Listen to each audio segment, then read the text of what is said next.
कौन? वो विपिन? अरे वो मेरा कोई स्टूडेंट स्टूडेंट नहीं है। अरे भाई मैं बता ये थक चुका हूँ। वास्तव में क्या उसने तुम्हें भी बेवकूफ बना दिया? वो मेरा स्टूडेंट नहीं है, मेरा एक ही स्टूडेंट है अने, उसके अलावा मेरा कोई भी स्टूडेंट नहीं है। यहाँ पे इस बार जो इंद्रसेन थे ना, उन्होंने अपना माथा पकड़ लिया, क्योंकि बार बार वो एक ही बात को रिपीट कर करके थक चुके थे कि यहाँ पर जो विपिन था उसका डायरेक्ट स्टूडेंट नहीं था।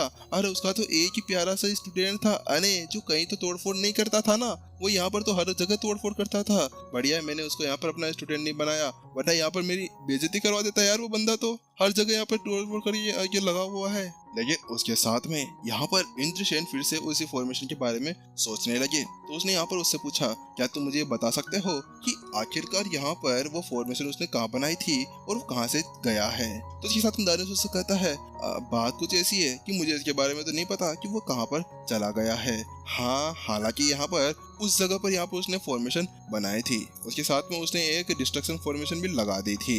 उसके साथ में मास्टर इंद्रसेन जल्दी से उड़ते हुए वहाँ पर चले जाते हैं। जैसे वो वहाँ पर पहुँचते हैं तो उसके बाद में उनकी आंखें पूरी तरह से फटी की फटी रह जाती है, क्योंकि वो वहाँ जाकर देखते हैं ना तो हर एक जगह पूरी तरह से डिस्ट्रक्शन मचा हुआ था। बहुत बड़ा गड्ढा हो रखा था जिसके अंदर किसी को दफनाया जा सकता था। हाँ, दानिश को ले लो, वैसे भी यहाँ पर बकवास कर रहा है फालतू की।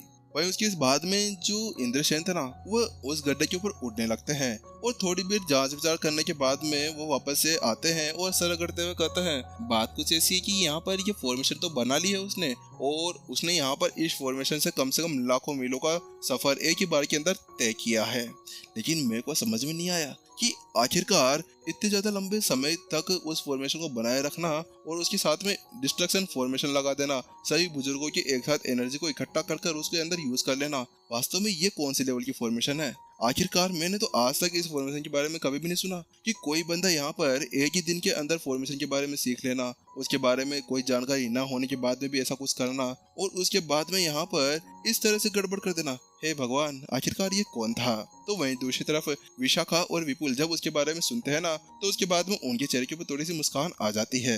तो वो मास्टर इंद्रसेन से पूछते हैं, मास्टर इंद्रसेन, क्या आपको पता चला कि आखिरकार विपिन अभी कहाँ पर गया होगा? तो वहाँ पर इंद्रसेन कहता है, नहीं, मुझे अभी तक उसका एग्जैक्ट लोकेशन तो नहीं पता, हालांकि यहाँ पर यह पता है कि वो यहाँ से बहुत दूर जा चुका है। उसके साथ में जो विशाखा थी ना, अब उसको थोड़ा बहुत लगने लगा था कि यहाँ पर वह उसी का बेटा था, यानी कि शैन कबीले का छोटा राजकुमार।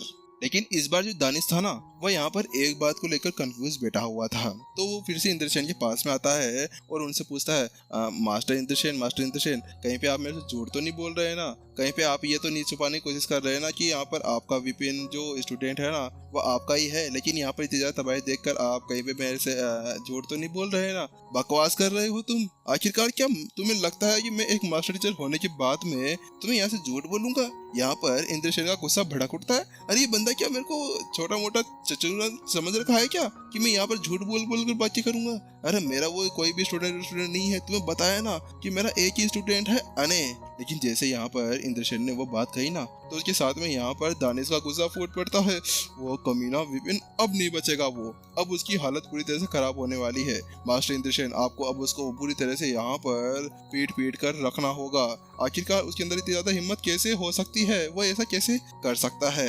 वहीं दूसरी तरफ इंद्रसेन उसको देखने लगते हैं। क्या तुम उसको नहीं जानते वो कौन है? क्या तुम उसको वास्तव में नहीं जानते वो कौन है? हाँ, मैं नहीं जानता उसको। आप आखिरकार किस बारे में बात कर रहे हैं? यहाँ पर इंद्रसेन उससे वो पूछते हैं ना, तो उसके बाद हम दानिश पूरी तरह से सोच विचार करने लगता है कि आखिरकार इंद्रसेन एक ही बार पे क्यों अटक गए? आखिरकार उनकी गाड़ी आगे बढ़ने का नाम क्यों नहीं ले रही कि तुम उनको जानते हो, कि तुम उसको जानते हो, तुम उसको जानते हो? है नहीं जानता तो नहीं जानता, आखिरकार बच्चे की जान लोगे क्या? तो वहीं पर ही अब इंद्रसेन मन ही मन कितना सोचने लगता है। क्या ऐसा लगता है कि यहाँ पर विपिन ने किसी को भी नहीं बताया हो अपने टोकन के बारे में, कि दानिश को भी इसके बारे में नहीं पता? लेकिन अब क्या करें? क्या वो वास्तव में यहाँ का प्रिंसिपल है या फिर कोई और है? अब तो इसका पता लगाने का एक ही तरीका है कि या तो यहाँ पर विपिन को ढूंढा जाए या फिर यहाँ पर उसके आसपास के किसी को। तो यहाँ पर जो इससे पहले कि वो कुछ पूछ पाता ना, तो विशाखा पूछती है कि आपको पता है कि आसपास में उसका कोई जानने मिलने वाला है जिसके पास में वो चला गया है? क्योंकि वो शैन कबीले से ऐसा भागा था जैसे कि वो किसी को ढूंढने के लिए या इमरजेंसी के अंदर जा रहा हो। तो उसके बाद में ऐसा लगता है कि यहाँ पर वह किसी न किसी अपने को बचाने के लिए जा रहा था। तो वहीं दानिश उससे कहता है, नहीं, मैंने तो इसके बारे में नहीं सुना। विपिन अनाथ है, उसके यहाँ पर फैमिली में कोई भी नहीं है और इसके बारे में किसी के अंदर मैं नहीं जानता। लेकिन अचानक से बत्ती जलती है और उसको कुछ याद आता है। हाँ हाँ हाँ हाँ हाँ, एक मोटू सा दिखने वाला उसका एक बटलर भी है जो ये कहता है कि यहाँ पर वह उसका सबसे ज्यादा पावरफुल बटलर भी है। यहाँ पर अब दानिश को पता चल चुका था कि माजरा क्या था।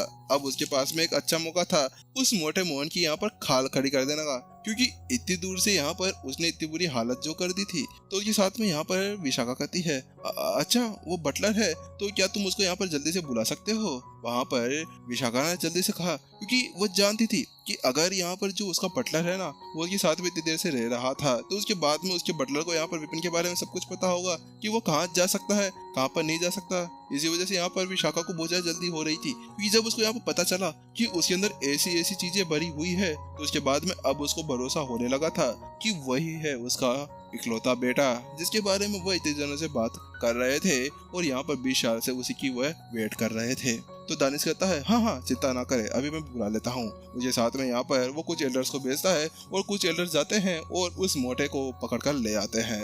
मोटे को पूरी तरह से यहाँ पर रस्सी के अंदर भींस कर रखा हुआ था, उसकी हाथ भी यहाँ पर बिल्कुल बाहर नहीं थे, ऐसा लगा था जैसे यहाँ पर मम्मी बनाकर उसको लाया गया हो। यहाँ पर मोटा बहुत ज्यादा कोशिश कर रहा था। मोटा मोहन यहाँ पर बार बार अपनी रस्सी को तोड़ने की कोशिश कर रहा था। उसकी जो मुंडे की चर्बी थी वो यूं यूं हिल रही थी, ऐसे जैसे यहाँ पर वह पूरा दम यहाँ पर लगा रहा हो। दानिश, छोटे दानिश, तुम ये क्या कर रहे हो? आखिरकार तुम्हें यहाँ पर मेरे साथ में ऐसा करने की हिम्मत कैसे हो गई? तुम क्या नहीं जानते मैं कौन हूँ? तुम्हारी जिंदगी से हिम्मत आ कहाँ से जाती है? हाँ हाँ, मैं तुम्हें यहाँ पर बताऊँ क्या मैं कौन हूँ कौन नहीं हूँ? तुम यहाँ पर फालतू की बकवास पे बकवास करे जा रहे हो। चलो मेरे को छोड़ो यहाँ पर अच्छे बच्चों की तरह, वरना यहाँ पर मैं अपने बड़े मालिक को बता दूंगा ना तो तुम्हारी हालत खराब हो जाएगी। यहाँ पर दानिश पागलों जैसे हंसने लगता है। ऐसा लग रहा था कि अभी यहाँ पर वो रोने वाला होगा। बकवास बंद कर, यहाँ से चुप हो जा। यहाँ पर जो दानिश था ना अब हंसते हंसते गुस्से के अंदर आ जाता है, क्योंकि पिछली बार जब उसको पता चला था ना कि मोहन यहाँ पर मास्टर इंद्रसेन का एक बटलर था, तो उसके बाद में उसकी हिम्मत नहीं हो रही थी कि वो यहाँ पर उसके बटलर को हाथ लगा दे। लेकिन जब अब उसका जो पूरा रहस्य था ना बाहर छूट चुका था, तो उसके बाद में भी ये बंदा वास्तव में बकवास कर रहा था कि यहाँ पर वो कौन था वो कौन था। तो वहाँ पर वो कहता है, तुम क्या बात कर रहे हो? तुम कौन हो? मुझे नहीं पता। तुम पागल हो क्या? मैंने तुमसे कहा ना कि अगर मेरे छोटे बड़े मालिक यहाँ पर आ गए ना तो उसके बाद में तुम्हारी खटिया खड़ी कर देंगे वो। चलो खोलो मुझे यहाँ से अच्छे बच्चों की तरह। यहाँ पर जो ना देख लेना तुम। यहाँ पर मोहन तो भाई साहब अब खतरनाक लुक के अंदर आ चुका था। ऐसा लग रहा था जैसे कि यहाँ पर अब उसके बड़े मालिक यहाँ पर सब कुछ कर देंगे। वहीं दूसरी तरफ अब जो दानिश था ना उसकी हंसी रुकने का नाम नहीं ले रही थी। वह तो यहाँ पर ऐसा हो गया था कि हंस हंस कर उसका पेट ही फट पड़ेगा। मोटा मोटा मेरे से पिटेगा, ये मेरे से पिटेगा मोटा। यहाँ पर दानिश इसी तरह से हंस रहा था। वो उससे कहता है, अच्छा ठीक है, तुम अपने कौन से बड़े मालिक की बात कर रहे हो जिसकी वजह से तुम इतने ज्यादा उछल रहे हो? यहाँ पर दानिश ने उससे हंसते हुए कहा। तो उसके साथ में यहाँ पर मोहन तो एक खतरनाक एटीट्यूड के अंदर आ जाता है। तुमसे मैंने कहा था ना कि मेरे बड़े मालिक मास्टर इंद्रसेन है, मास्टर इंद्रसेन। अरे वो कोई छोटी मोटी हस्ती थोड़ी ना है। वह यहाँ पर मास्टर टीचर पवेलियन के महान बुजुर्ग है, बहुत ज्यादा पावरफुल है और दुनिया के अंदर बहुत ज्यादा पावरफुल लिस्ट के अंदर भी आते हैं, शायद टॉप 1 पर भी आते होंगे। और तुम्हारी इतनी ज्यादा हिम्मत कि तुम उनके बटलर को यहाँ पर पकड़ रहे हो। यो तुम दोनों चुप हो जाओ, बकवास कर रहे हो फालतू की। यहाँ पर अब इंद्रसेन दानिश और मोटे मोहन की यहाँ पर जो हरकतें थी ना उनको देखकर बहुत ज्यादा गुस्से के अंदर आ गया था। तो उसके साथ में वो ऐसा कहता है, तुम मुझे ये बताओगे दोस्त कि आखिरकार जो तुम्हारा बड़ा मालिक है वो दिखता कैसा है? तो उसके साथ में यहाँ पर जो मोहन था ना उसकी तो अलग ही त्योरे चढ़ जाती है। वो ऐसा कहता है, तुम कौन है भाई? आखिरकार तुम यहाँ पर ऐसा क्यों जानना चाह रहे हो? क्या तुम वास्तव में मेरे बड़े मालिक के बारे में जानना चाहते हो? क्या तुम वास्तव में यहाँ पर मेरे बड़े मालिक को नहीं जानते? क्या तुमने उन्हें नहीं देखा? अरे तुम अगर उनको देख लोगे ना तो तुम्हारी यहीं पर ही पतलून गीली विली हो जाएगी। यहाँ पर मोहन तो डायरेक्ट अब इंद्रसेन से ऐसी बातें करने लगा था। यहाँ पर ऐसा लग रहा था कि अब मोहन बहुत बुरी तरह से पिटने वाला था, लेकिन अब वो पिटने वाला था ये नहीं पिटने वाला था। इसके बारे में तो क्या होगा अरे आगे आने वाले एपिसोड के अंदर पता चलेगा ना।